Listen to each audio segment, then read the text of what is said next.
প্রিয় শিক্ষার্থী বন্ধুরা, আমার আজকের এই ভিডিওতে আমি দেখাবো কিভাবে বুলিয়ান ইকুয়েশন বা বুলিয়ান যে সমীকরণ থাকে বা বুলিয়ান সমীকরণে যে রাশি থাকে সেটাকে প্রমাণ করা যায়। বাম পক্ষ থাকলে ডান পক্ষ কি হবে সেটা প্রমাণ করতে হবে, এই ধরনের অঙ্ক করব। আবার একটা দেখবে বুলিয়ান রাশি দেওয়া আছে, সেই বুলিয়ান রাশিকে বলবে সরলীকরণ করো। শিক্ষার্থীরা, আমরা ছোটবেলায় যে গাণিতিক সমস্যা করলাম বা ম্যাথ করতাম সেখানে কিন্তু আমরা সরল করতাম। সরলে কোন কাজটা হতো, আমাদের বিশাল একটা কি সমীকরণ দেওয়া থাকতো বা একটা রাশি দেওয়া থাকতো, সেটাকে আমরা কি করতাম, বিভিন্ন সূত্র অ্যাপ্লাই করে ভেঙে ভেঙে আমরা ছোট করার চেষ্টা করতাম, তাই না? এবং রেজাল্ট কি আসতো, একটা ছোট্ট রেজাল্ট আসতো। আমরা এখানে যে ইকুয়েশন দেওয়া থাকবে আমরা চেষ্টা করব সেই ইকুয়েশনগুলোকে বুঝে বুঝে সূত্র অ্যাপ্লাই করে এটা সমাধান করার জন্য।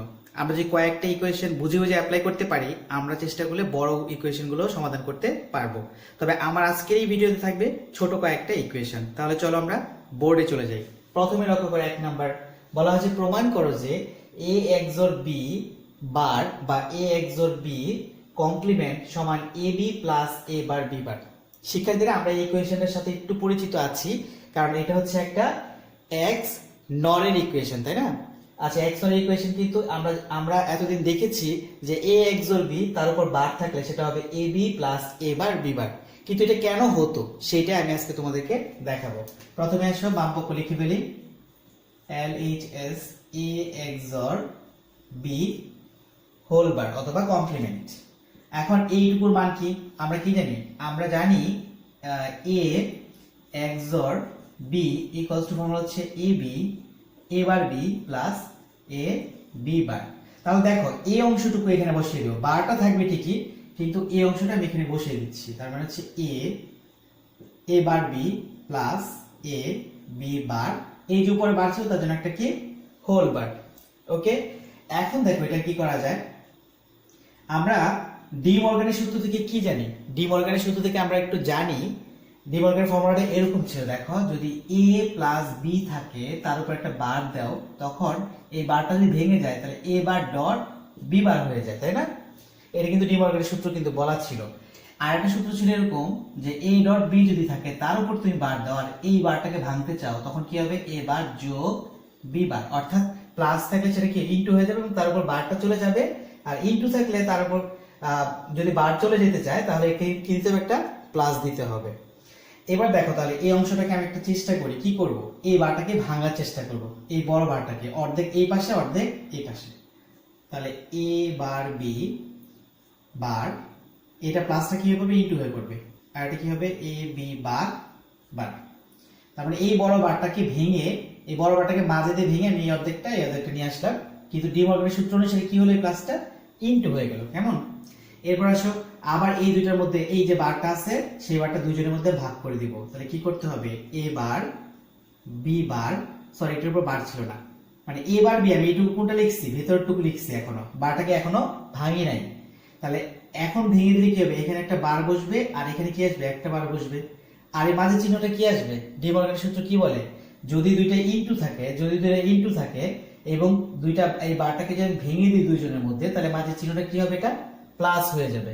এটা কিন্তু তুমি XOR b মনে করতে পারো, এটা আমি মুছে দিচ্ছি না। কি হবে তাহলে? চিহ্নটা জাস্ট প্লাস হয়ে যাবে। তাহলে দেখো এখানে হচ্ছে একটা প্লাস চিহ্ন, এটা একটা ব্র্যাকেট দিয়ে রাখলাম, ইনটু। সেম অবস্থা, এই দুইটার মধ্যে আমি উপরে বারটাকে ভাগ করে দিব। অর্থাৎ মানে এরা হচ্ছে সমান সমান করে ভাগ করে নিতে চায় উপরেরটাকে, তাই না? তার জন্য কিন্তু ভাগ করবো। তাহলে এখনো ভাগ করা হয়নি, এখন বারটাকে ভাগ করলে বার আসবে, এর উপর একটা আর এর উপর আগে থেকে একটা বার ছিল, তাই আরেকটা বার ভেঙে তার মাথায় পড়বে, তাই না? এটা কিন্তু তার অংশ। আর মাঝে কি ছিল? a আর b এর মাঝে ছিল গুণ, তাহলে গুণ যদি থাকে তাহলে বারটা ভেঙে গেলে কি হয়? প্লাস। তার মানে এই দুটোর মাঝে আসবে কি? প্লাস চিহ্ন। ওকে, তাহলে এটা হচ্ছে আরেকটা সমীকরণ, মানে আরেকটা অংশ। এবার আসো, আমরা আরেকটা ফর্মুলা জানি। কি ফর্মুলা জানি? a ডাবল বার থাকলে তার মানে হবে কি? a। অর্থাৎ কারোর উপর যদি ডাবল বার থাকে তাহলে সেটা চলে গিয়ে মানে চলে যায় এবং মানটা কি থাকে? নরমাল একটা ভ্যালু থাকে। তাহলে এর উপর ডাবল বার আছে, চলে যাবে, তাহলে এখানে কি থাকবে? a প্লাস এর উপর একটা বার আছে, চলে যাওয়া সম্ভব না, তাই এটা যা আছে তাই। এরপর এখানে কি হবে? এর উপর একটা বার যাওয়া পসিবল না, প্লাস বির উপর ডাবল বার চলে যাবে, তাই না? তারপরে কি থাকবে? শুধু এখানে b। তাহলে এখন দেখো, আমি যদি গুণ করি, বীজগাণিতিক নিয়মে গুণ করব, এইটার সাথে এটা গুণ করলে কি হবে? a into a bar plus a দিয়ে b কে গুণ করব, তাহলে ab, আবার b দিয়ে একে গুণ করব, তাহলে a bar b bar plus এইটাকে বি দিয়ে বি কে গুণ করবো, তাহলে বি ইন্টু বি বার অথবা বি বার ইন্টু বি। এখন দেখো তো এরকম একটা ফর্মুলা আমরা জানি, এই ফর্মুলাটা আমার জানা আছে, সেই ফর্মুলাটাকে আমি একটু লিখি। সেটা হচ্ছে আমি যদি লিখি এ ইন্টু এ বার, তার মান হচ্ছে কত 0। আবার এ প্লাস এ বার যদি দেই তাহলে তার মান হচ্ছে 1। এই সূত্রগুলো কিন্তু আমি আমাদের যে পূর্বের ভিডিওটা আছে বা ভিডিও লেকচার আছে সেখানে আমি এইটা কিন্তু সূত্র নিয়ে অনেক আলোচনা করেছি। তোমরা কাইন্ডলি ওই সূত্রগুলো দেখবে এবং সূত্রগুলো একটু মুখস্থ রাখবে, তাহলে এই অঙ্ক তোমার কাছে একদম ইজি। সূত্র না জানলে কিন্তু তোমার কাছে এই অঙ্ক অনেক পাহাড় সম বড় কঠিন কিছু মনে হতে পারে। দেখো আমি পাশে কিন্তু সূত্রগুলো লিখে দিচ্ছি তোমাদের সুবিধার্থে, যদিও তোমার সূত্রগুলো কিন্তু মুখস্থ রাখতেই হবে। এখন আসো তাহলে এ ইন্টু এ বার তার মানে 0। আমি জানি এ ইন্টু এ বার 0 না, এখানে যদি বি ইন্টু বি বার থাকে, সি ইন্টু সি বার থাকে অথবা ডি ইন্টু ডি বার থাকে, যাই থাকুক না কেন তার প্রত্যেকটা ভ্যালু কত 0 0 0। ওকে, অর্থাৎ কোনো একটা ভ্যালু ইন্টু তার ওই ভ্যালুর উপর কমপ্লিমেন্ট ভ্যালু, একটা ভ্যালু তার উপর বার ভ্যালু, দুইটা যদি গুণ অবস্থা থাকে তার ভ্যালু কত 0। তাহলে এইটুকু আসবে 0 প্লাস এখানে যা আছে তাই থাকবে এ বি প্লাস এখানে যা আছে তাই থাকবে এ বার বি বার, আবার এইটুকুর ভ্যালু কত 0। এখন সাজিয়ে লিখতে চাইলে কি লিখবো এ বি প্লাস এ বার বি বার। এইটাই কিন্তু আমাকে প্রমাণ করতে বলছিল ডান পক্ষে, তাই না? তাহলে এক্ষেত্রে আমি বলতেই পারি এটা হচ্ছে আমার আর এইচ এস। শিক্ষার্থীরা লক্ষ্য করে এখানে কি দেওয়া হয়েছে, এখানে বলা হয়েছে A plus B into B plus C into C plus A সমান A B plus B C plus C. এটা আমাকে প্রমাণ করতে হবে কিসের সাহায্যে? বুলিয়ান অ্যালজেব্রার সাহায্যে। তাহলে বাম পক্ষ লিখে ফেলি আমি, এটা কি দেওয়া ছিল A plus B, B plus C এবং সি প্লাস এ গুণ অবস্থায় ছিল, তাই না? এখন আমাদের কাজ কি, আমরা বীজগণিতের যে নিয়মটা জানি গুণ করে দেব, পরস্পরের সাথে কি করব আমরা গুণ করে দেব। তাহলে প্রথমে আমরা কাজ করি এই দুইটার সাথে গুণ করি, তারপর টোটালটা গুণ করবো এর সাথে। ওকে, তাহলে দেখো প্রথম গুণ করি এটার সাথে, এটা হবে হচ্ছে এ বি প্লাস এ সি, এ দিয়ে দুইটার সাথে গুণ করে ফেললাম। এবার আসো বিবি, এই বি দিয়ে বি এর সাথে গুণ করলাম বিবি, আর বি দিয়ে সি এর সাথে গুণ করলাম কি হবে এটা বিসি। এইটা করে হলো একটা, আর ওখানে কি হলো সি প্লাস এ। এখন এইটুকুকে আমি কোনোভাবে ছোট করতে পারি, একটা ছোট করতে পারি। দেখো এ বি ঠিক রইলো প্লাস এ সিও ঠিক রইলো, বি ইন্টু বি আমরা কি জানি, আমরা জানি যে এ ইন্টু এ ইন্টু এ ইন্টু এ যতগুলো এই গুণ দাও না কেন আলটিমেট রেজাল্ট কত এ। আমি যদি এখানে লিখি B into B into B into B আরো বি দিয়ে গুণ, যত দিবা তুমি সবগুলো মান কি আসবে বি আসবে। তাহলে এখানে ডাবল বি গুণ অবস্থা আছে, তাহলে আমি কি লিখতে পারি এটাকে শুধু একটা বি লিখতে পারি। আর এখানে ছিল কি বি সি, আর তার সাথে ভ্যালু কি আছে সি প্লাস এ, আগে থেকে এটা ছিল, তাই না? এখন কাজটা কি, এখন কাজ হচ্ছে এই সি প্লাস এ দিয়ে আমি এটার সাথে গুণ করে দিব। আমি গুণটা করি দেখি কি হয়। সি দিয়ে যখন সবার সাথে গুণ করবো প্রথমে, তারপর এ দিয়ে সবার সাথে গুণ করবো, কেমন? অথবা সি দিয়ে গুণ করলে কি হবে দেখো এ বি সি প্লাস এখানে সি দিয়ে গুণ করলে কি হবে এ সি সি প্লাস এটার সাথে সি দিয়ে গুণ করলে কি হবে বি সি, এটার সাথে গুণ দিলে কি হবে বি সি সি। এইটুকু পর্যন্ত গুণ করা শেষ আমার, তাই না? তারপর দেখো প্লাস, এখন এ দিয়ে সবাইকে গুণ করে দেব। এ দিয়ে যে গুণ করি দেখো এ এ বি প্লাস এ দিয়ে গুণ করলে এটা কি হবে এ এ সি প্লাস এ দিয়ে গুণ করলে কি হবে এটা এ বি প্লাস এ দিয়ে এটা গুণ করলে কি হবে এ বি সি। তোমরা হয়তো অনেকে ভাবতে পারো এ কে এ দিয়ে গুণ করলে এ স্কয়ার হবে। হ্যাঁ, এ কে এ দিয়ে গুণ করলে এ স্কয়ার হবে, সেটা বীজগাণিতিক নিয়মে। আমি কিন্তু এখানে বুলিয়ান সমীকরণ সমাধান করছি, তাই এ কে এ দিয়ে গুণ করলে বা বি কে বি দিয়ে গুণ করলে বি স্কয়ার বা বি কিউ বি ফোর এরকম হওয়ার সম্ভাবনা একদমই নাই। কারণ এই আমার বুলিয়ান অ্যালজেব্রাতে কোনো ধরনের সমীকরণে পাওয়ার শব্দটা এখানে আসবেই না।